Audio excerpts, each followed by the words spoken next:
Tinalakay sa pagdinig ng Senate Committee on Public Services ngayong araw ang muling pagpapatupad ng No Contact Apprehension Policy. Kaugnay niyan, binigyan diin ng MMDA na pinoproseso na nila ang pagdaragdag ng CCTV cameras para sa mas maayos na implementasyon nito. Ang sentro ng balita niya mula kay Daniel Manalastas, live.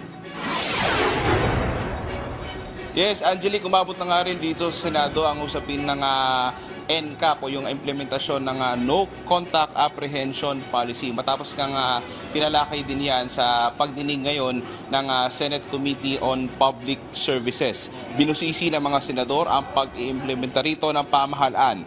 Ayon naman, Angelique, sa MMDA, magdadagdag sila ng CCTV cameras na may AI capabilities dahil may mga area na wala pa raw CCTV pero lalagyan daw nila pansamantala ng ang mga lugar na ito ng kanilang mga tauhan.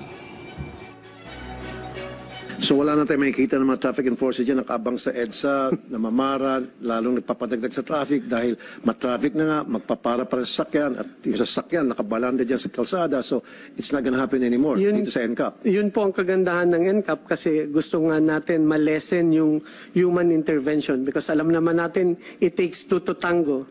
There are some willing na mag-offer, meron ding mga enforcer na gustong tumanggap. But with this NCAP, kahit po sinong sakay, maiwasan na rin yung nagni-name drop, anak ng kung sino-sino, magpapakilala.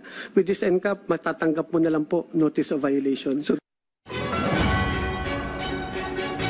Samantala, Angelique, subalit ang tanong nga ng mga senador, mababawasan ng traffic enforcers sa kalsada. Posible nga bang mawalan sila ng trabaho? Narito naman ang paliwanag ng MMDA.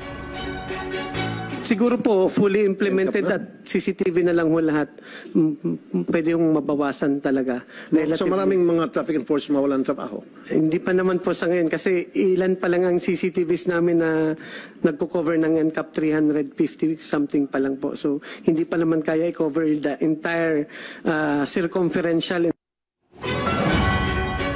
Kanina, Angelique, naramdaman din yung lindol dito sa Senado at kanina ay pinababa rin yung mga empleyado at chinek muna ng mga otoridad yung mga gusali at yung struktura nitong Senado bago pinabalik rin kanina bandang mag-aalauna ng hapon yung mga empleyado dito sa Senado. Angelique?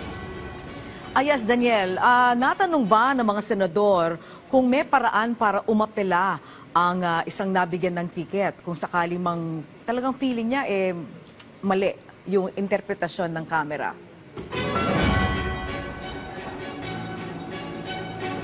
Angelique, ang depensa dyan kanina ng MMDA, dadaan daw muna kasi sa mga validation process. Kung halimbawa, yung sa CCTV, may nahuli. For example, yung isang driver, nahuli siya, nag-violate.